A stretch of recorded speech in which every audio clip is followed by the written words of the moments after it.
네, 안녕하세요. 3월 11일 수요일 저녁입니다. 주요 상류다 줌 수업. 우리가 지난주에 그 제7품 대품으로 들어왔어요.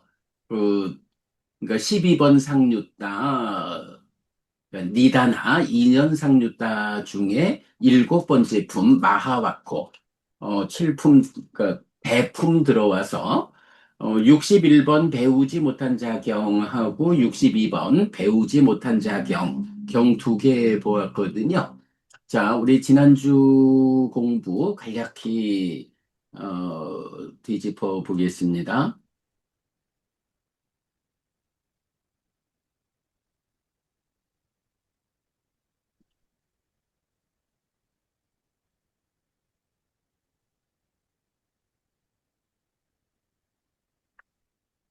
네, 12번 그러니까 12번 2년 상류다. 260304 줌 수업입니다. 제7 대품에서 61번 배우지 못한 자경, 심의식과 연기, 앤드 촉에서 내입처와 외입처의 마찰에서 자기화와 존재화까지 뭐 여러 주제를 살펴보았습니다. 아, 스님, 어서 오십시오. 음, 네요. 아이고, 손님 와가지고 늦었습니다. 예, 뭐, 그러신 것 같아가지고, 5분 기다리다가, 이제 아, 막 시작을 했습니다. 예. 네, 어서 오십시오. 자, 그래서 지난 수업 내용 보면, 대품의 경들을 개괄한 뒤, 61번 배우지 못한 자 경을 공부하였는데, 배우지 못한 범부와 성스러운 제자의 관점 차이임. 1. 배우지 못한 범부. 차라리 몸을 아의 관점에서 접근하는 것이 낫지, 심의 식을 아의 관점에서 보지 않아야 한다. 2. 잘 배운 성스러운 제자. 연기를 사실에 들어맞게 잘 사고함. 그래서 오온에 대해 여모, 이탐, 해탈, 해탈직연한다. 자, 이때 정형구문은, 그러니까 연기의 정형구문, 이것이 있을 때 이것이 있다 하는 정형구문은 그대로 연기, 연멸이다.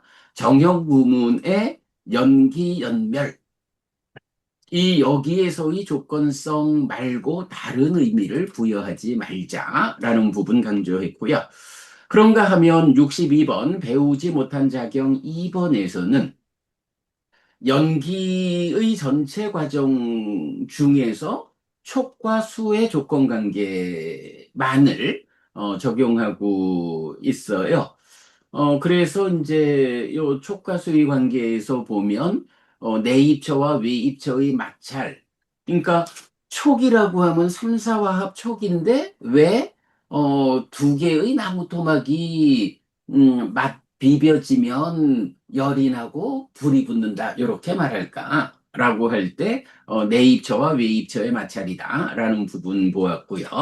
그 다음에 이제 우리 토론에서 욕탐에 의한 자기화, 이것은 나의 것의 해소만으로, 그러니까 요건 육내입처에 대한 해소만으로 완성되지 않고, 존재화, 이것은 나의 것, 나의 자아의 해소에서 완성된다.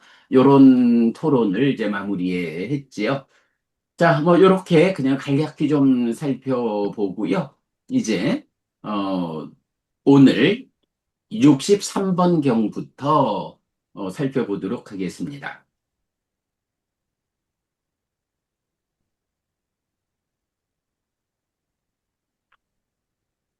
네, 63번. 뿌따 망수 빠마. 뿌따가 아들이고 망사가 고기고 우빠사마가 비유죠. 그래서 63번 경은 아들의 고기 비유경 그렇게 됩니다.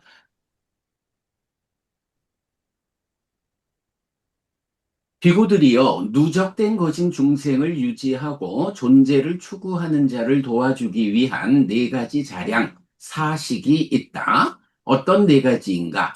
거칠거나 미세한 덩어리진 자량, 단식, 촉이 두 번째이고, 촉식, 의사가 세 번째이고, 의사식, 식이 네 번째이다. 식.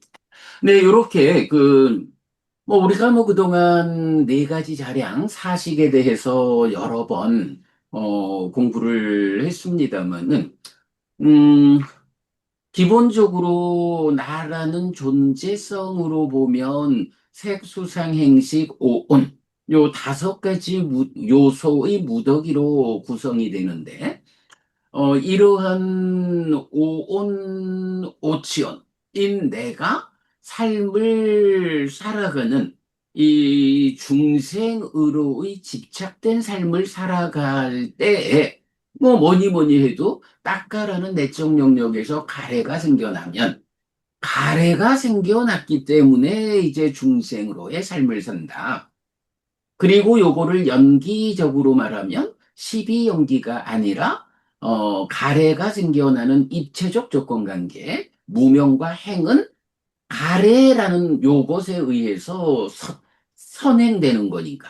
이제 무명과 행들이 배제되고 가래가 전제되었기 때문에 식으로부터 노사에 이르는 십지연기로 나타나면서 그 십지연기 가운데 어, 딱가의 앞에 부분에서 단식, 족식 딱가를 지난 영역에서 의사식과 식식 이래가지고 순환하다가 몸이 무너지면 다음 몸으로 가서 태어나는 데까지 요렇게 이제 그 네 가지 자량이라는 것으로 십지연기적인 딱가에서 가래가 이미 형성되어 있는 가래의 형성이 전제된 삶의 과정, 요거를 사식 네 가지 자량으로 설명하고 그러기 때문에 이제 자량을 설명하는 경우에서는 기본적으로 이 네 가지 자량은 가래가 조건이고 원인이고 근원이고 이런 식으로 가래가 전제되어 있다라는 것을 반드시 말을 해주는 거죠. 이제 그렇게 그러면서 이제 또 우리가 놓치지 않아야 하는 게, 네 가지 자량을 말하면서 누적된 것인 중생을 유지하고 존재를 추구하는 자를 도와주기 위한 해서 누적된 것인 중생이라는 하나의 관점을 유지시키고 존재를 추구하는 자라는 또 하나의 관점을 도와주는 요렇게 되니까 요거 그냥 뭐 문장만 가지고 보면 두 가지 존재성 이렇게 볼 수가 있어요. 네 가지 자량이라는 것이 이렇게 두 가지 존재에 대해서 하나는 유지하고 하나는 도와주고 요렇게 이해할 수 있는데 그렇게 보면 안 되는 거죠. 이건 어쨌든 나라고 하는 하나의 존재에서의 삶의 이야기이기 때문에 뭐 어떤 두 가지 존재성을 말할 수는 없죠.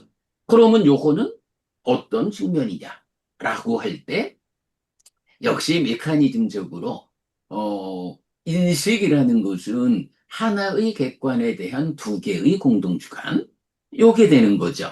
그래서 그 중에 누적된 것인 중생을 유지한다라는 누적된 것인 중생 요게 뭔가요?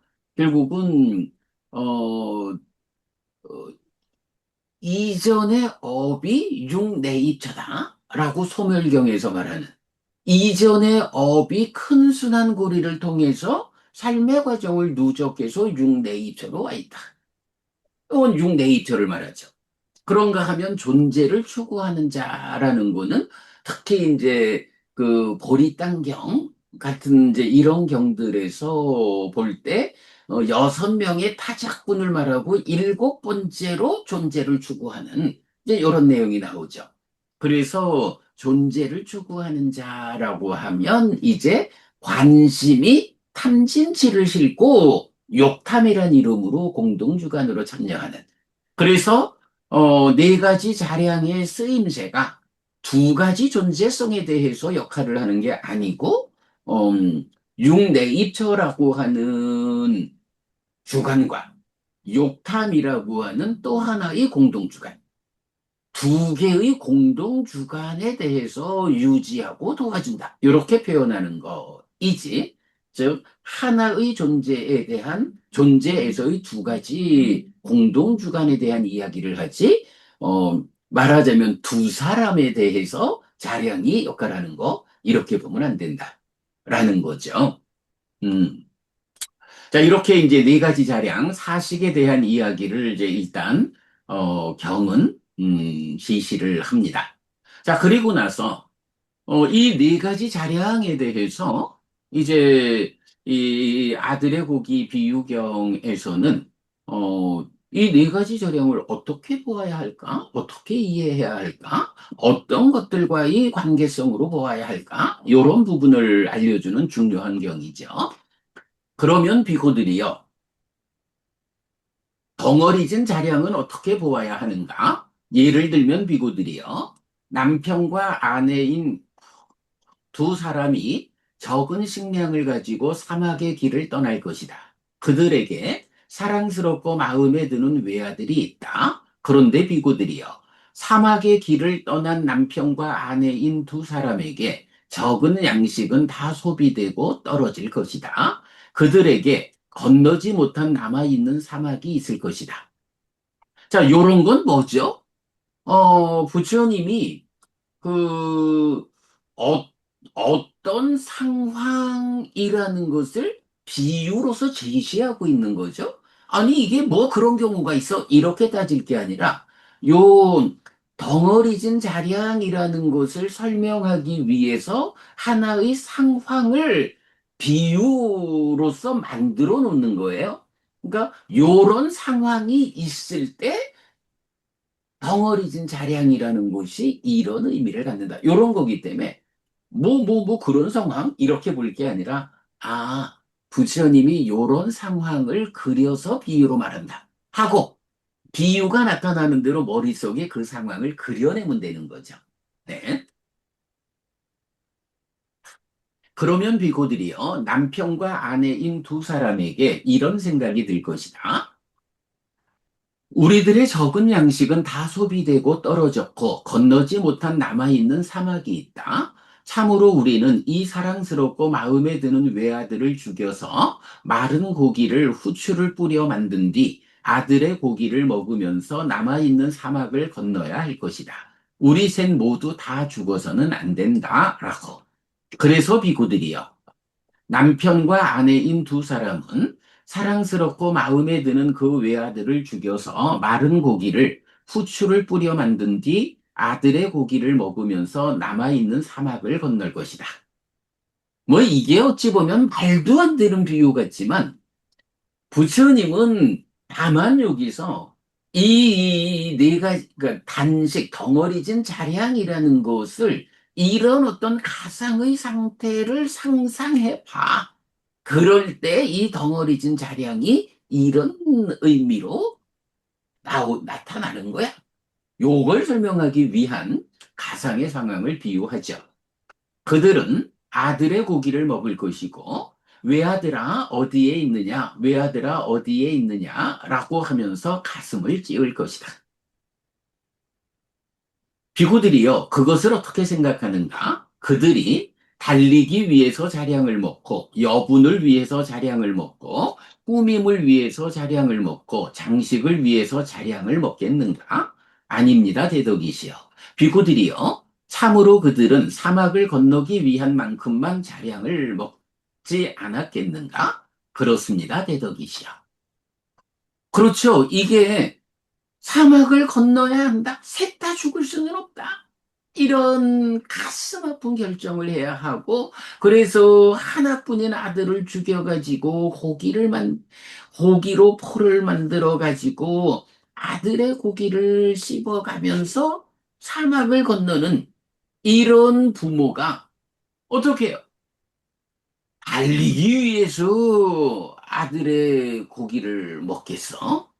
여분을 위해서 먹겠어? 꾸밈을 위해서 먹겠어? 장식을 위해서 먹겠어? 그럴 수가 없잖아요. 이런 상황에서, 어, 먹어야 한다. 라고 할 때는 오직 생존을 위하고 사막을 건너야 한다라는 그 하나의 목적 때문에 최소량으로, 최소량으로 그걸 먹을 뿐이지, 이런 네 가지. 달리기 위해서, 여분을 위해서, 꾸김을 위해서, 장식을 위해서. 그렇게 먹을 수는 없는 거예요.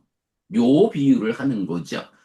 음, 참으로 그들은 사막을 건너기 위한 만큼만 자량을 먹지 않겠는가? 비구들이여, 덩어리진 자량은 단지 이렇게 보아야 한다라고 나는 말한다. 비구들이여, 덩어리진 자량이 완전히 알려질 때 다섯 가지 소유의 사유에 묶인 것들에 대한 탐이 완전히 알려진다. 다섯 가지 소유의 사유에 묶인 것들에 대한 탐이 완전히 알려질 때 성스러운 제자를 다시 이 세상으로 되는, 무- 돌아오게 하는 묶는 족쇄가 없다. 이렇게 되죠. 자, 여기서 이런 비유를 든 거는 그 덩어리진 자량은 하여간 이렇게 봐야 돼. 이게 달리기 위해서, 여분을 위해서, 자량을 위해서, 꾸밈을 위해서 먹을 수 있는 게 아니요. 오직 사막을 건너기 위해서. 요렇게 덩어리진 자량. 근데 덩어리진 자량이라는 게 뭐예요? 기본적으로 중생인 한 몸에 구속된, 몸에 서로 조건되는 이 관계를 벗어날 수 없기 때문에, 중생인 한. 그래서 어쩔 수 없이 이 몸을 유지시켜줘야 되는 거잖아요. 삶을 위해서는 몸을 유지시켜야 된다고. 그리고 몸이 유지되는 가운데 세상을 만나야 되잖아요. 그러니까 덩어리진 자량은 두 개로 나오죠. 하나는 거친 덩어리진 자량. 요거 몸을 유지하기 위해서 우리가 밥을 먹는 거. 그리고 미세한 덩어리진 자량. 요건 뭐예요? 세상을 만나는데 어떻게 만나요? 안입이설신으로 색성향 미촉. 이렇게 물질 영역에서 세상을 만나는 요것이 미세한 덩어리진 자연. 이렇게 나오잖아요.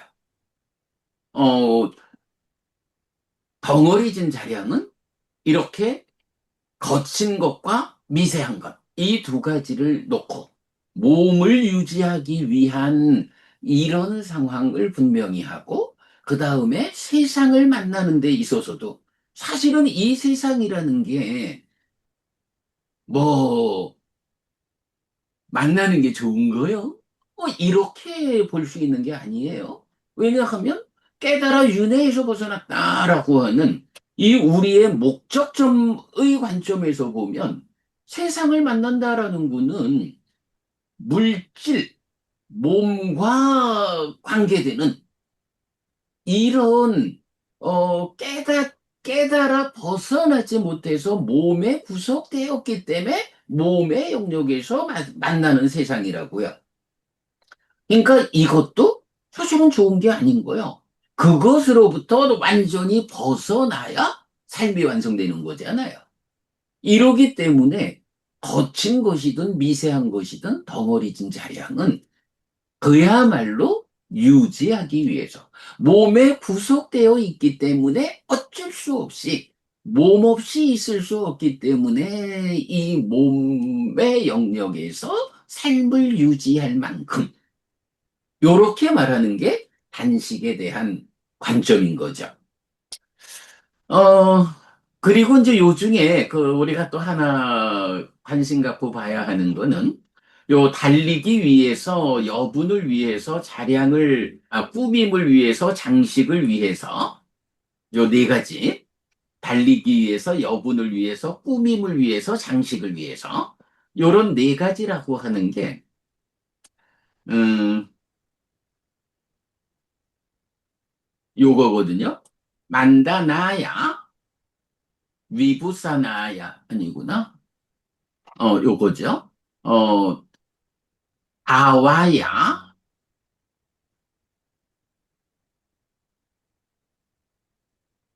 여기가 연결된 거야. 마다야, 그리고 만다나야, 위부사나야 하는데, 요게 이제 뭐냐 하면, 우리가 성스러운 계보경, 그러니까 계보경 이쪽에서 나오죠? 그 음식에 대해서 적당량을 알아라 라고 할 때 바로 요 네 개의 단어가 나온다고요. 그래서 이제 우리가 그, 식사를 할 때 이제 뭐 대승불교에서 오관계 요런 이제 식사를 하는 마음 자세가 있잖아요. 이제 테라와다에서도 어, 우리도 이제 저도 밥을 먹을 때 빠띠상카 요니소 빈다바땅 빠띠세와미 네와 바와야 마다야 만다나야 위부사나야 라고 해서 네와라고 해서 이제 부정의 형태가 나오는 거예요.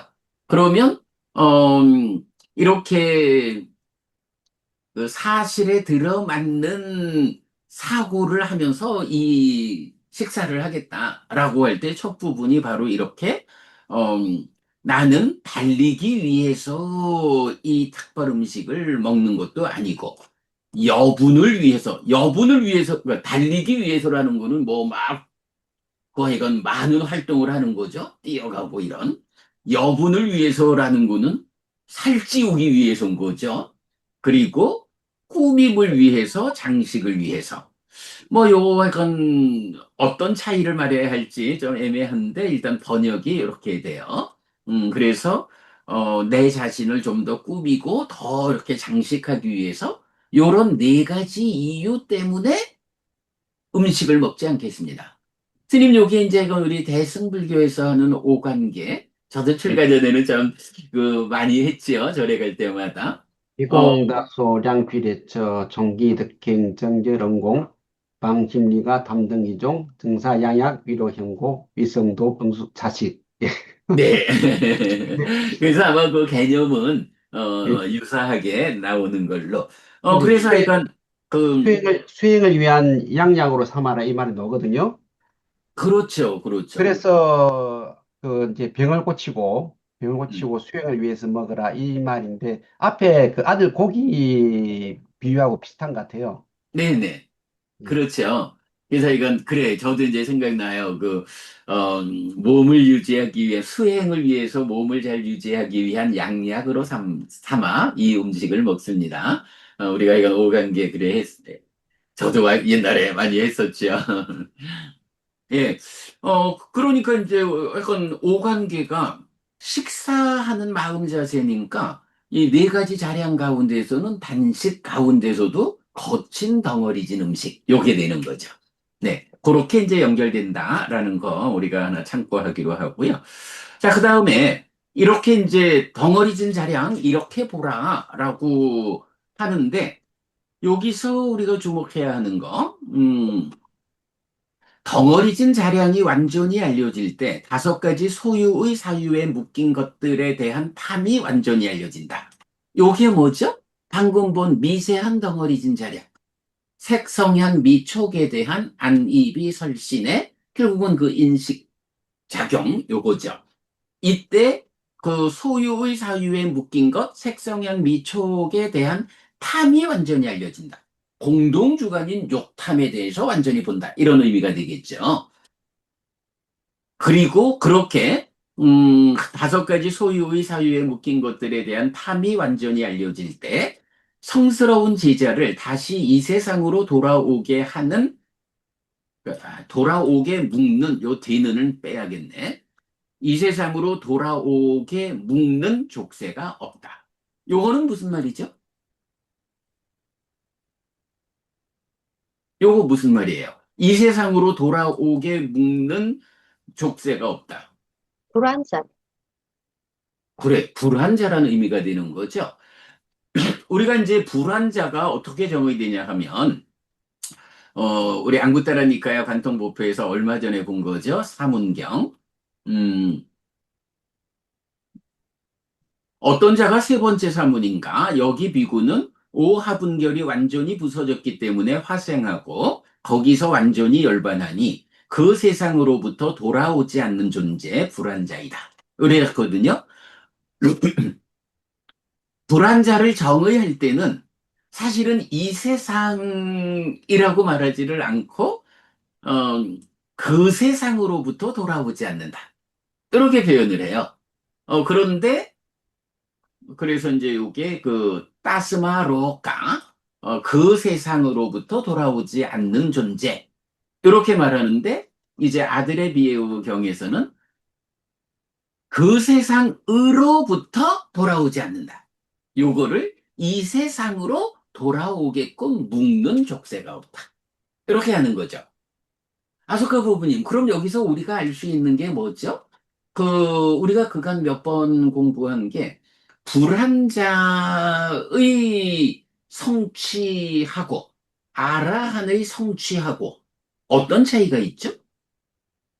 불완전은 소유의 사유를 완전히 벗어난 거고, 그죠? 음, 근데 이제 이거를 소유의 사유라고 말하기는 좀 곤란해. 소유의 사유라고 말하면 의업의 영역이잖아. 네, 그러니까 소유의 사유에 그거보다는 묶인 것도, 네, 아니, 그거보다는 소유의 삶. 우리가 이제 그러니까 중생을 욕계, 색계, 무색계 중생으로 나누기도 하고, 그런가 하면 욕계는 소유의 삶이고, 색계, 무색계는 묶어서, 존재의 삶, 이렇게 하잖아요. 이때에, 어, 이 세상으로 돌아오게 묶는 족쇄. 아까 본 거로는 오하분결. 그게 다 없으면 저 세상에서 돌아오지 않는 거야. 그러니까 이 세상으로 오게 되지 않아.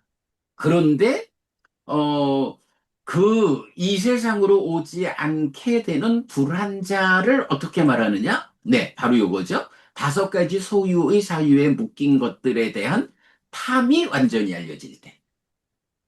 그래서 요게 단지 그 소유의 사유라는 그 의업의 한 부분만을 말하는 것보다는 완전히 알려진다.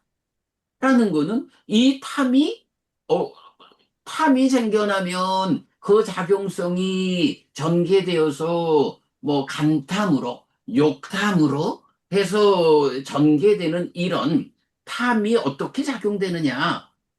어, 라는 그 부분도 있지만 완전히 알려질 때 이 완전한 조사라는 데는 늘 이것이 어떻게 생겨나는 거지? 이 부분까지를 포함하잖아요. 그러니까 탐이 완전히 알려진다라는 요거는 아, 번뇌, 번뇌가 작용해서 무명이 생겨나고 그 위에서 정상의 작용으로 탐이 생겨나는 이제 요런 부분까지를 다 알려졌다. 알려졌다, 알려졌다라고 하는 거는 이제 의사가 완전히 증상을 알면 치유할 수 있다. 이런 개념으로 연결이 되기 때문에 이제 병에서는 완전히 안다라는 것은 그대로 고진멸도 사성제의 관점에서 해결이 되는 거잖아요. 그러니까 완전히 알려졌다라는 요 말에 의하면 색성향 미촉이라는 다섯 가지 소유의 사유에 묶인 것과 관련해서 욕탐도 완전히 욕탐의 앞에 부분으로 뭐 간탐의 부분도 완전히 그것에 더 밑에 내려오면 친밀의 부분도 탐의 부분도 그리고 무명 번뇌의 부분도 요 다섯 가지와 관련한 모든 것이 그러니까 딱가의 그 출발 자리까지를 완전히 알아냈을 때 요런 의미로 이제 봐야 하는 거죠. 자, 그렇게 소유와 관련한 것을 번뇌로부터 그러니까 뭐 용루 이래 되겠죠. 번뇌로부터 완전하게 보완했어, 알았어. 요래 되면 그 상태가 이 세상으로 다시 돌아오게 묶는 족쇄가 없어진 거예요. 요거 오하분결이 다 해소된 불안자요. 요렇게 이제 보면 되는 거죠. 그렇기 때문에 우리가 그 불안자와 아라한의 차이를 말하기를 불안자는 소유의 삶에 대해서 완전하게 해결이 돼서 이 세상으로 돌아오지 않는. 그리고 아라한은 그 위에서 존재의 삶에 속한 모든 문제까지를 완전히 해소함으로써 중생으로의 윤회에서 벗어난, 소유에서 완전히 벗어나면 불한자, 존재에서 완전히 벗어나면 아라한. 요렇게 우리가 설명을 하는 게 바로 요런 의미가 되는 거죠. 불한자가 저 세상으로부터 돌아오지 않는다. 그럴 때, 저 세상에서 돌아오지 않는다. 이 세상으로 돌아오게 묶는 족쇄가 없다라는 것을 다섯 가지 소유의 사유에 묶인 것들에 대한 완전한 알려짐. 하니까, 아, 그렇구나. 소유와 관련한 모든 것, 소유의 삶에 속한 모든 문제가 해소되면 이 세상으로 돌아오지 않는 불안자다. 네, 요걸 우리가 알 수 있는 거죠. 알아하니야 뭐 설명이 필요 없고. 자, 그러고 보니 지금 이샘, 이소나 부부님 오셨군요. 부부님 뭐 저기 그 접속 상태가 괜찮으면 뭐 저 마이크 끄지 않아도 됩니다. 뭐 우리 이렇게 공부하는 가운데 뭐 필요할 때마다 서로 토론해 가면 대화해 가면서 하는 공부니까 필요하면 마이크를 살려서 말씀을 하셔도 됩니다. 자, 요렇게 그 네 가지 자량 가운데 덩어리진 자량, 단식에 대해서 알아보았고요. 아, 그런데 진짜 한 가지 여기서 마저 짚어봐야 하는 게, 단식에 대해서 이렇게 완전히 해결이 됐다라고 하는데 왜 아라한이 안 되고 불환자가 되죠?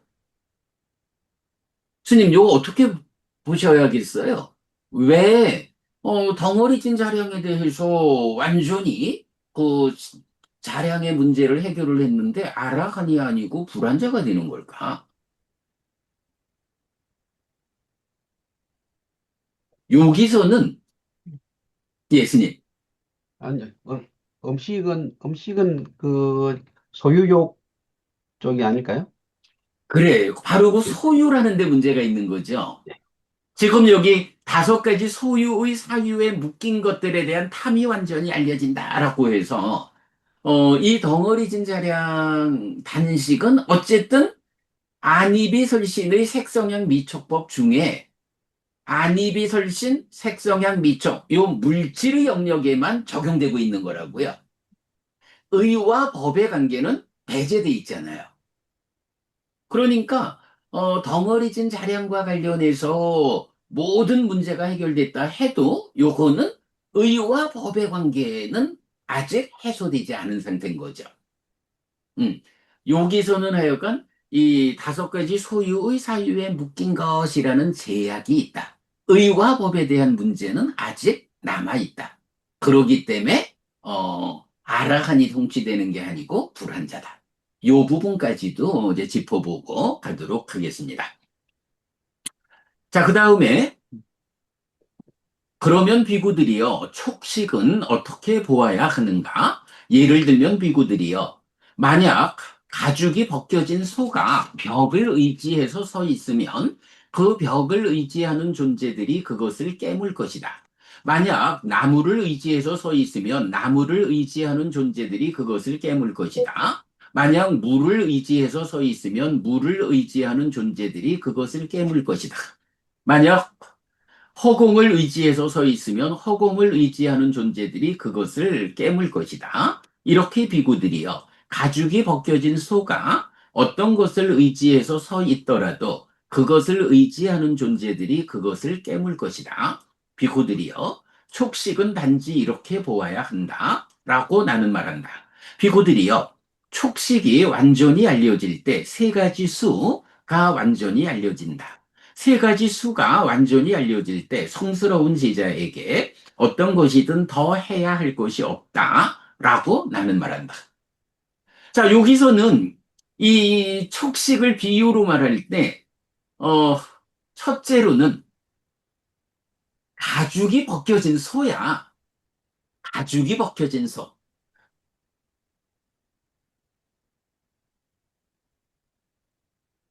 가죽이 벗겨지지 않아도 우리가 예를 들어서 벽에 의지해서 서 있다라고 하면 그 벽을 의지하는 존재들, 뭐 어떤 애건 벌레들이 와서 깨물겠죠. 그래도 아플 텐데 꼭 가죽이 벗겨졌으니 그 가죽이 보호해주지 못하는 상태에서 벌레가 와서 깨물면 얼마나 아프겠어요. 이제 그런 부분이야.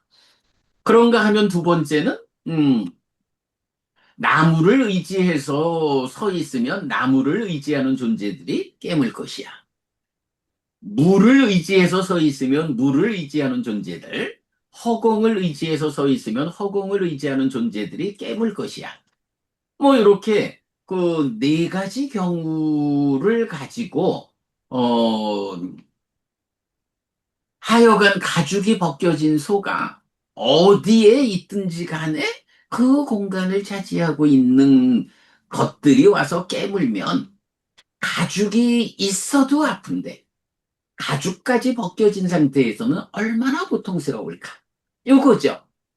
촉식을 말하면서 이렇게 가죽이 벗겨진 소의 그 아픈 고통스러움 요걸 비유하는 거는 왜 그럴까요? 뭐 이건 뭐 그냥 쉽게 보지요. 뭐 어, 아들의 고기의 비유하고는 별개로 촉이라는 게 어쨌든 삼사화합 촉하면 수 느낌이 생겨나는 거잖아요. 그러니까 촉식이라고 하는 것은 이렇게 촉의 자량에 의해서 느낌이 생겨난다. 그런데 여기서 촉이라는 게 어떤 촉이에요? 아소가 부부님, 지금 여기서 말하는 촉은 어떤 촉이죠? 괴로운 느낌을 생기게 말고, 하는, 그다음 말고. 뭐, 어부님이 가끔 잘 쓰는 표현이 있죠. 촉이 촉하면 락고불고불락의 수가 생긴다. 지금 요 측면도 있고, 그 말고 또 촉을 어떻게 나눠요? 두 가지로. 명촉과 응? 무명촉. 그죠? 무명촉과 명촉이 있잖아요. 그런데 지금 여기서, 자량이라고 하는 거는 전제가 뭐야? 전제가 가래가 전제되어 있잖아요. 그러니까 가래가 존재되어 있다 하는 거는 무명과 가래. 이래 해서 번뇌 때문에 생겨나는 무명이 작용하고 있는 촉이잖아요. 삼사화합 촉이라는 게.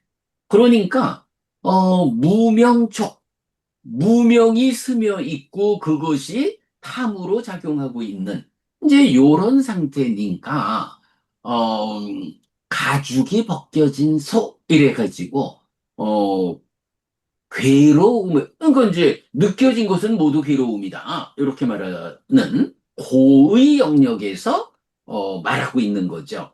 하여간 기본적으로 가래가 전제되어 있는 자량이기 때문에 무명촉이다. 그러기 때문에 네 가지 모두가 그죠? 이 네 가지 모두가 뭐 좀 이게 경중의 차이는 있을지 몰라도 다 고통이 수반되는 촉으로 비유하고 있잖아요.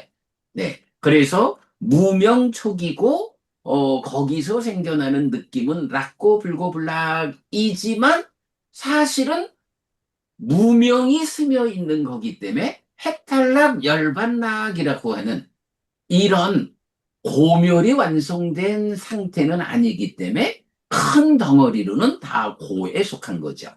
그래서 느껴진 것은 경험된 것은 모두 고다 이렇게 표현하는 이제 그런 내용이기 때문에 가죽이 벗겨진 소 이렇게 비유를 했고 자 그런가 하면 이제 여기서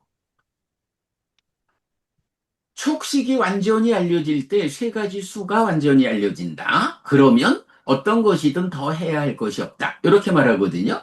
요 어떤 것이든 더 해야 할 것이 없다. 요 표현은 뭐죠? 알아가. 그렇죠. 요거 우리 맞지마니까야 70번 끼따기리경에서 보면 그저 끼따기리경에서 이제 일곱 가지 사람을 말하는 대표적인 경이잖아요. 그래서 거기에서 보면 양면해탈자와 해해탈자는 이제 더 이상 해야 할 게 없어. 더 이상 할 게 없다라고 나는 말한다. 그러나, 그 다음에, 믿음을 따르는 자까지 다섯 부류의 사람들은 성자임에도 불구하고 아직도 해야 할 일이 있다. 완성되지 않았다. 이제 요렇게, 더 해야 할 일이 있는 존재와 완성되어서 없는 존재. 이렇게 구분이 되잖아요. 끼따기리경 우리 기억해야 하거든요. 그러니까 여기서, 어, 더 해야 할 것이 없다라는 요 말은 이제 아라한이다. 요걸 말하는 거죠. 앞에 단식에서는 다섯 가지 소유의 사유에 묶인 거 이렇게 연결해가지고 그 이 세상으로 돌아오게 한 묶는 족쇄가 없다 해서 불환자를 말했다고. 근데 이제 여기에서는 이렇게 더 해야 할 것이 없다라고 해서 아라한을 말하죠. 단식하고 촉식하고 어떤 차이가 있어서 단식은 불안자고 그러니까 촉식이 완전히 알려지면 수가 완전히 알려져서 수가 완전히 알려질 때 더 할 게 없다 아라한이다. 어떤 차이가 있죠? 상수멸까지 이건 뭐 얘기하는 네? 뭐 상수 우리 응? 상수멸이잖아요. 아, 그 측면보다는 저는 앞에서 단식을 말할 때는 안입이 설신, 색성향, 미촉 요 다섯 개만 했잖아요.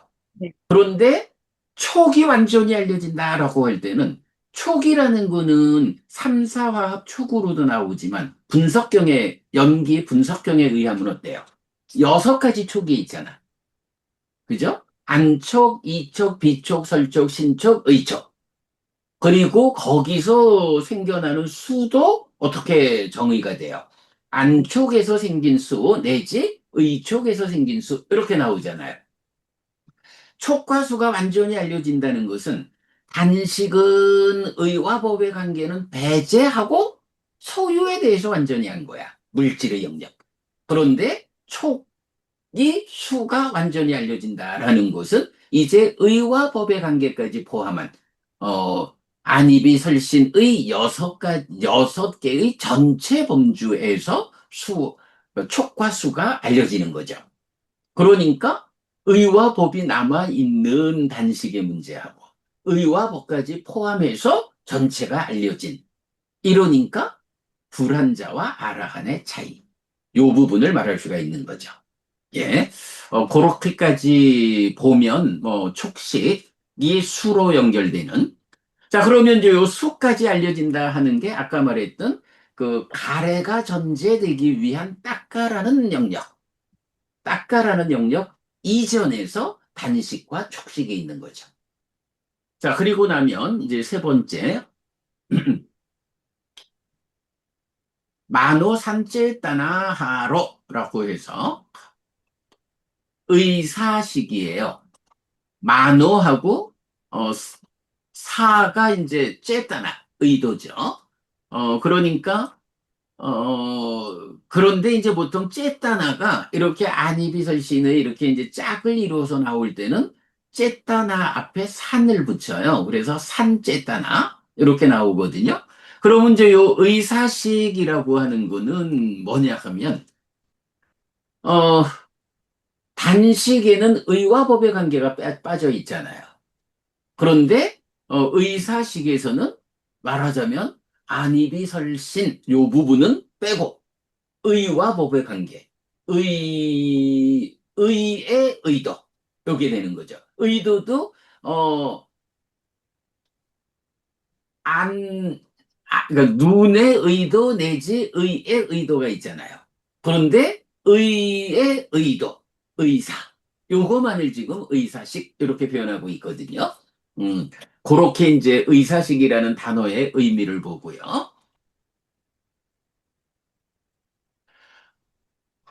의사식은 어떻게 보아야 하는가? 예를 들면 비구들이요. 사람 키 남짓하고 불꽃이나 연기가 없는 수트로 가득한 숯불 구덩이가 있다. 거기에 삶을 원하고 죽음을 원하지 않고 행복을 원하고 괴로움을 싫어하는 사람이 올 것이다. 그를 두 명의 힘센 사람이 각각 다른 팔들을 잡고서 그 숯불 구덩이로 끌고 갈 것이다. 그러면 비구들이여, 이것은 그 사람의 의도, 네, 여기서 이제 그 사람의 의도와는 거리가 멀고, 기대와도 거리가 멀고, 지향과도 거리가 멀 것이다. 뭐죠? 위탁과 이후에 의도, 기대, 지향 해서 상값과 사유로 연결되는 의도, 기대, 지향과는 거리가 멀 것이다. 그것의 원인은 무엇인가? 비구들이여, 그 사람은 이렇게 생각할 것이다. 나는 이 숯불 구덩이에 빠질 것이다. 그래서 죽거나 죽을 만큼의 괴로움을 당하게 될 것이다. 라고. 비구들이여, 의사식은 단지 이렇게 보아야 한다. 라고 나는 말한다. 비구들이여, 의사식이 완전히 알려질 때 세 가지 애가 완전히 알려진다. 세 가지 애가 완전히 알려질 때 성스러운 제자에게 어떤 것이든 더 해야 할 것이 없다라고 나는 말한다. 이렇게 했어요. 자, 여기서는 왜 비유가 의사식의 비유를 이렇게 그 숯으로 가득한 숯불구덩이 여기에 어떤 사람이 오는데 뭐 당연히 행복하고 싶죠. 그런데 그 자신이 숯불구덩이로 자기가 숯불구덩이에 들어가야지 하는 의도, 기대, 지향을 갖고 들어가는 게 아니라는 거죠. 다른 두 사람, 힘센 두 사람이 양쪽에서 팔 하나씩을 붙잡고 강제로 지금 숯불구덩이에 갖다가 던져버린다는 거잖아요. 그러면 어떻게 된다고요? 어, 죽거나 죽을 만큼의 괴로움을 당하게 될 것이다. 이런 상태를 말하고 있거든요. 아소카 부분이 왜 의사식에서는 이렇게 그 강제로 숯불 덩어리에 던져지는 요런 비유가 나왔을까요? 이게 무명과 가래인가요? 그 두 가지 힘센 사람이. 뭐 그렇게 봐도 되겠죠. 뭐 그렇게 봐도 될 거예요. 그러니까 무명과 가래로 봐도 되고 아니면 가래가 존재되었다라는 측면에서 가래를 구성하는 게 뭐야? 음, 소망과 탐이죠. 뭐 이 두 가지를 할 수도 있고 아니면 뭐 꼭 그렇게 구성을 맞추지 않아도 여기서는 오히려 어 나는 이렇게 그러니까 거기 가기 싫어. 나는 숯불구덩이 말고 안전한 곳으로 갈 거요. 라고 자기의 의도 기대지 않 자기의 행위하고 싶다고.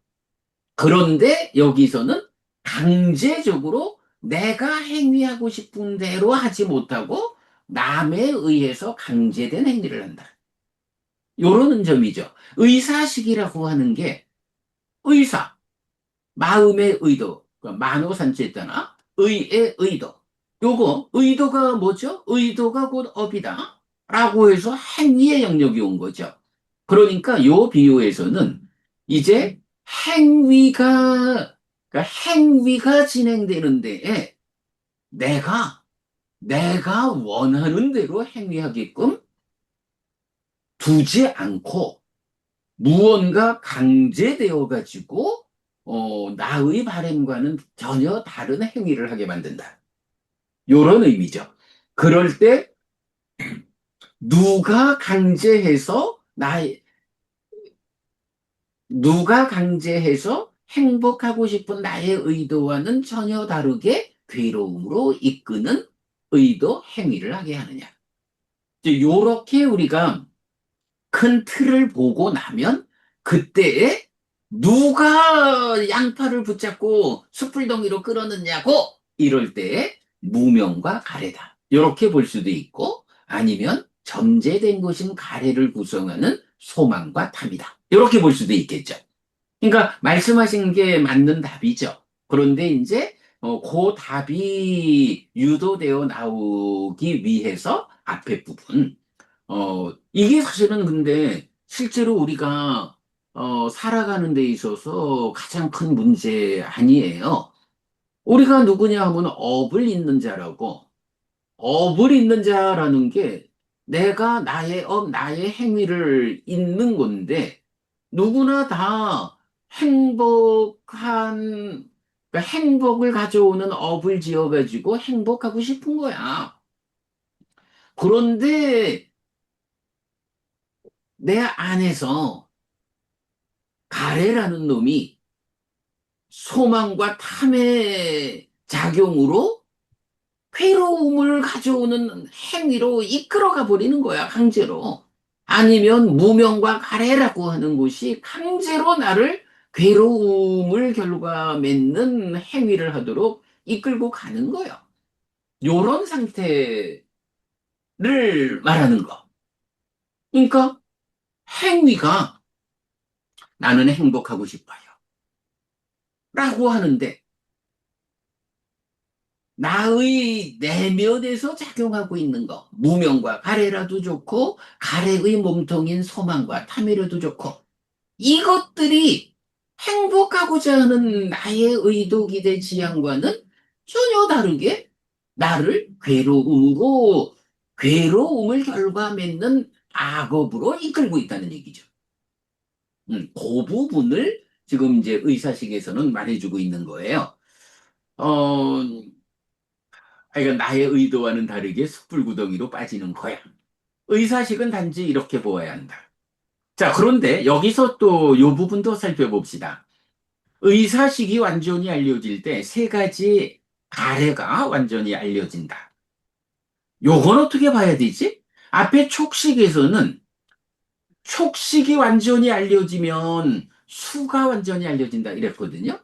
그러니까 촉식이라는 이 촉의 자량 이후에 있는 이것을 조건으로 생겨나는 수가 완전히 알려진다. 이렇게 했는데 의사식에서는 요거 생각해 보면 의사식이 완전히 알려지면 상이 잠재하고 식이 머무는 이 부분이 완전히 알려진다. 이렇게 말을 하면 방향이 맞을 것 같은데 거꾸로 가래가 완전히 알려진다. 이렇게 말하거든요.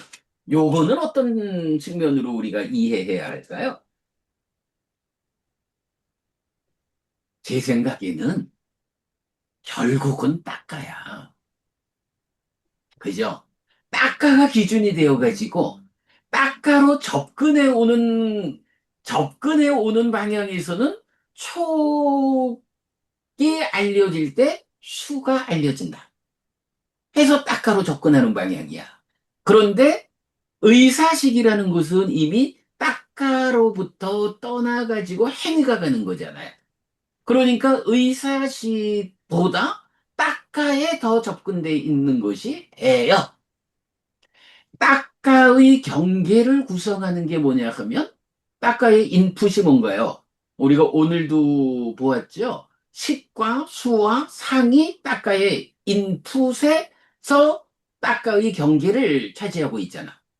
딱가의 아웃풋에서 경계는 아래하고 견해잖아.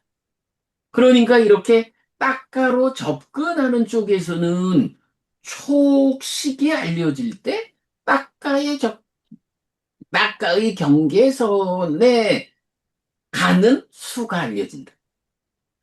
딱가의 아웃풋 쪽에서는 이제 아웃풋의 방향이니까 이 의사식 행위가 완전히 알려진다라고 하면 이 행위를 유발하는 것으로 이 행위의 오염을 초래하는 것으로의 그 딱가 쪽에서 작용하는 그죠? 딱가 쪽에서 작용하는 것으로의 가래. 아, 그러니까 삶의 방향이 기준되는 게 아니라 딱가가 기준이 되어서 접근하는 것은 촉에 의해서 수, 떠나는 것은 의사의 앞에서 애. 요렇게. 요렇게 이해를 하면, 요런 구조가, 부처님이 이렇게 알아야 한다. 라고 말씀하시는 그 의도를 우리가, 접근할 수 있을 것 같아요. 그리고 마찬가지, 어떤 것이든 더 해야 할 것이 없다. 뭐, 애가 완전히 알려진다. 요게 유해, 무유해. 또는, 어, 색에 내지 법에 해서 의와 법의 관계 그대로. 이렇게 되는 거죠. 네, 이렇게 의사식도 보고요. 그 다음에 그러면 비구들이요, 식식은 어떻게 보아야 하는가? 예를 들면 비구들이요, 범죄를 저지른 도둑을 붙잡아 왕이시여, 이 자는 범죄를 저지른 도둑입니다. 왕께서 원하시는 처벌을 명령하십시오라고 하면서 왕에게 데려올 것이다. 그런 그에 대해 왕은 이렇게 말할 것이다. 여보게들, 그대들은 가서 그 사람을 아침에 백자루의 창으로 찌르시오. 그러면 그들은 그를 아침에 백자루의 창으로 찌를 것이다. 다시 왕은 한낮에 이렇게 말할 것이다. 여보게들, 그 사람은 어떻게 되었는가? 왕이시여, 그렇게 살아 있습니다. 그런 그를 왕은 이렇게 말할 것이다. 여보게들, 그대들은 가서 그 사람을 낮에 백자루의 창으로 찌르시오. 그러면 그를 그들은 낮에 백자루의 창으로 찌를 것이다. 다시 왕은 저녁에 이렇게 말할 것이다. 여보게들, 그 사람은 어떻게 되었는가? 왕이시여, 그렇게 살아 있습니다. 그런 그를 왕은 이렇게 말할 것이다. 여보게들, 그대들은 가서 그 사람을 저녁에 백자루의 창으로 찌르시오.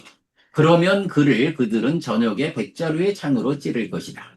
비고들이여, 그것을 어떻게 생각하는가?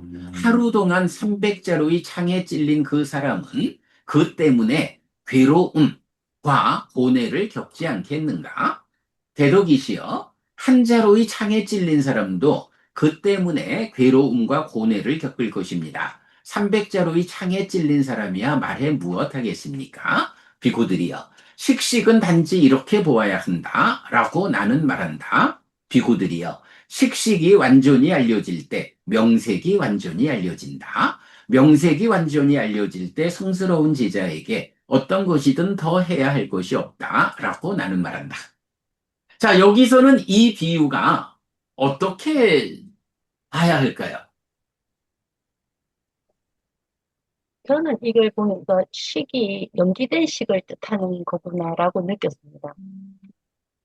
그렇게 봐야겠죠. 그러니까 식이라고 하는 거는 식이 자량이 되어 있는 거니까 식이라는 것이 지속적으로 자량으로서 역할을 하는 거. 그러니까 이거는 앞에 의사식의 과정, 업에 의해 가지고 상이 잠재하고 식이 머무는.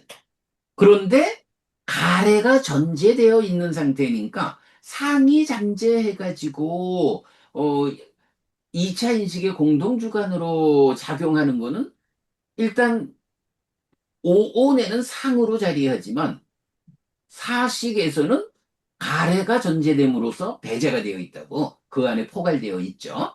그러니까 상의 잠재는 말할 게 없고 이제 식이 머문다. 그러면 여기서 이렇게 보면 어때요?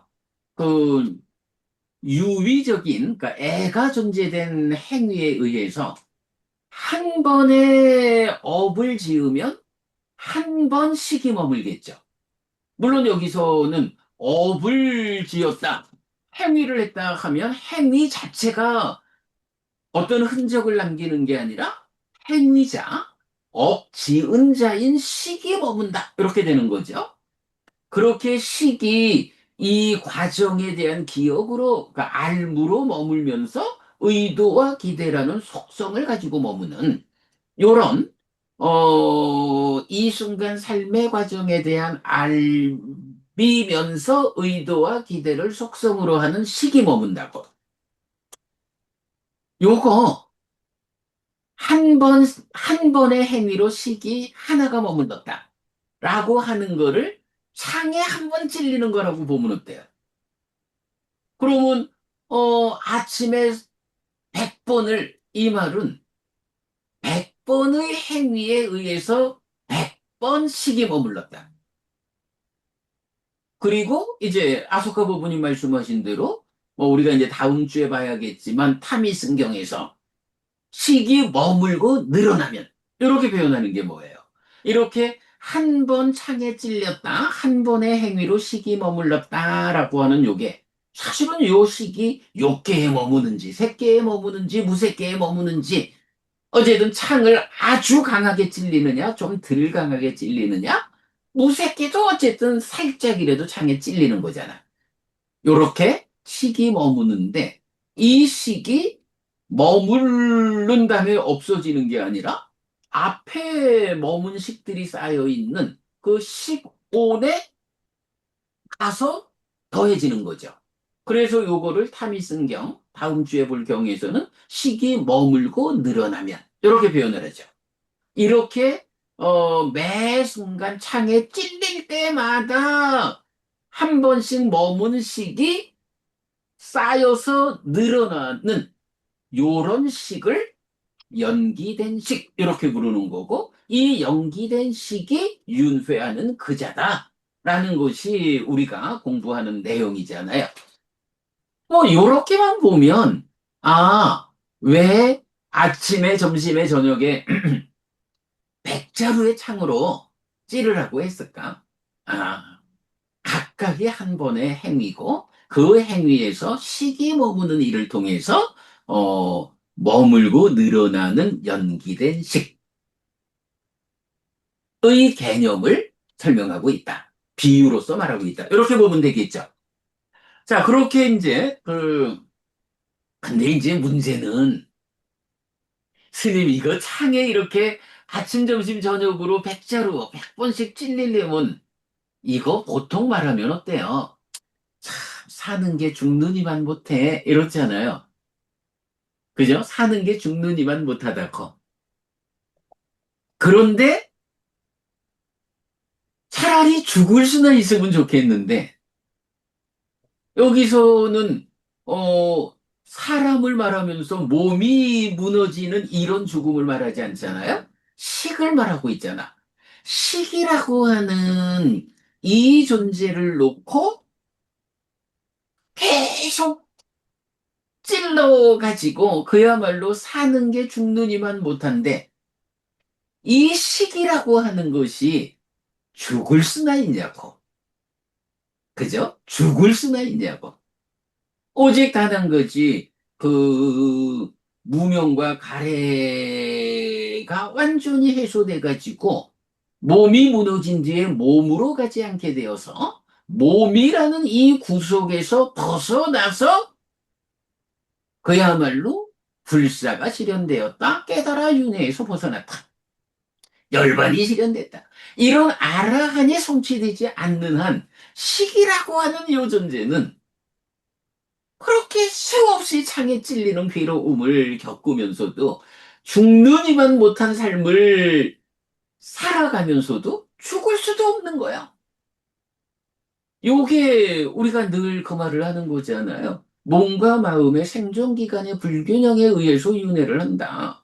몸이라는 것은 물질이어서 그저 인간 같으면 백년 안팎 유지되다가 무너져서 버려지는데 마음이라는 것은 죽고 싶어도 죽을 수도 없어서 그 몸에 의한 구속 상태를 또 이어가야 되잖아. 새 몸으로 옮겨가서.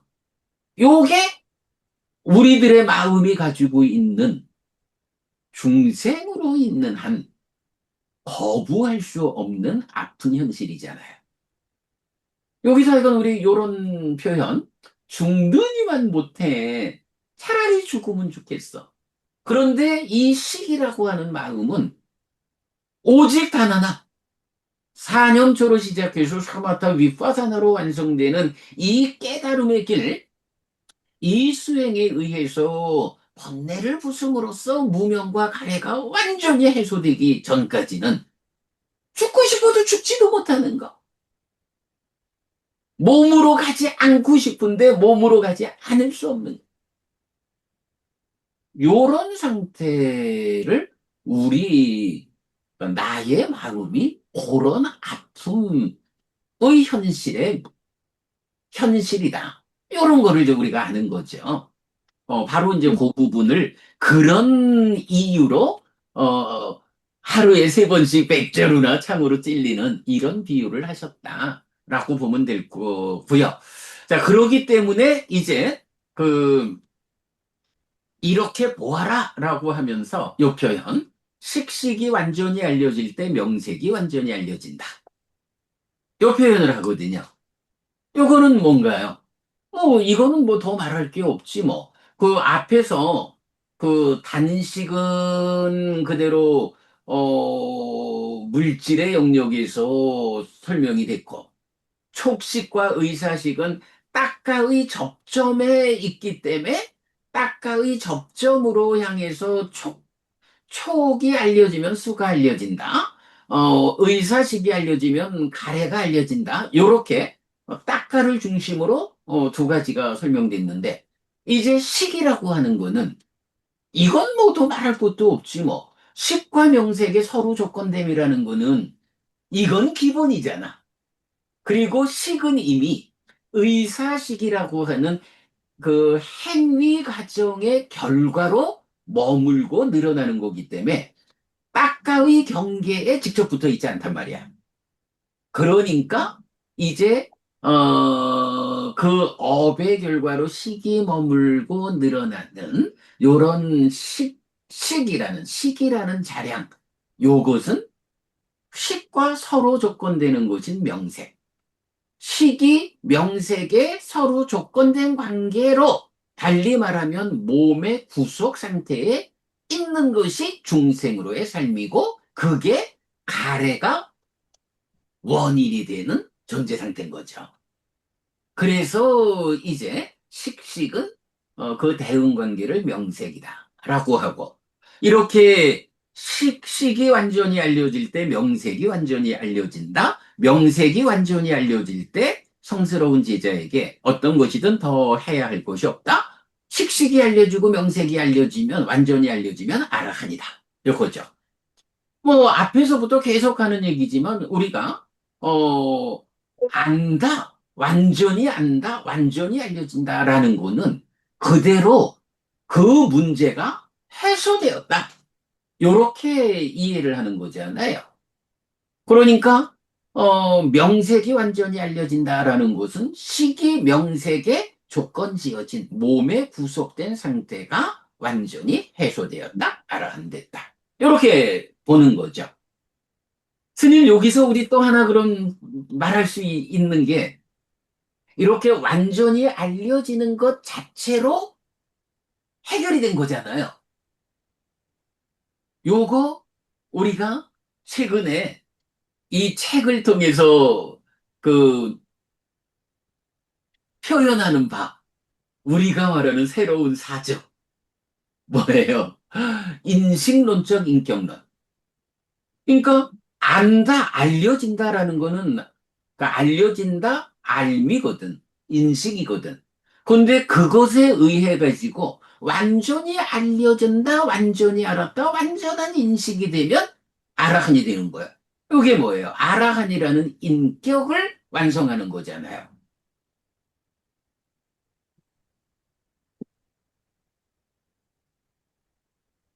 빨리 마치라고. 아, 제가 그 캠코더의 그 저장 용량이 조금 부족한 거를 못 보고 그냥 했더니 중간에 꺼질 수 있겠네. 이제 빨리 마무리해야겠네. 시간이 한 15분 더 있어야 되는데. 음, 여기에서 식의 자량이라는 측면에 볼 때는 창에 대한 비유로 볼 때는 이것이 식이 머문다는 의미로 봐야 되지 않을까요? 그렇죠. 예. 식식을? 예, 그렇죠. 예. 그럼요. 그, 바로 이제 그 관점인 거죠. 그러니까 그래서 우리가 자주 그 말을 하는 게 12연기, 연기를 해석할 때 이렇게 그 업에 의해서 식이 머물고 늘어나는 그래서 취를 조건으로 유가 하는 요 부분. 요 부분이 정말 알려지지 않는, 학계에 알려지지 않은 내용이다. 굉장히 어렵고, 우리가 어쨌든 그 부분을 보완했다. 식이 머물고 늘어난다, 명색이 참여한다라는 활성 존재의 상태. 요 부분을 우리가 그렇게 강조하는 거죠. 예, 스님, 뭐, 제 생각도 그렇습니다. 식식이라고 하는 이거는 의사식의 과정에서 식이 머무는 자체. 그래서, 비유로는 한 번 식이 머무는 게 하나의 식의 자량이 생겨나는 거고, 비유로 치면 한 번 창에 찔리는 거고. 요런 식. 네, 그렇게 보시면 될 것 같고요. 자, 선생님, 요렇게 해서 저도 그 질문을 한번 네 가지 드리면, 자리, 네, 저기 그 금방 창에 찔린 거 있잖아요. 네네. 그거를 머문식으로만 저는 생각을 안 했고, 음, 인식 자체를 생각을 했었거든요. 인식.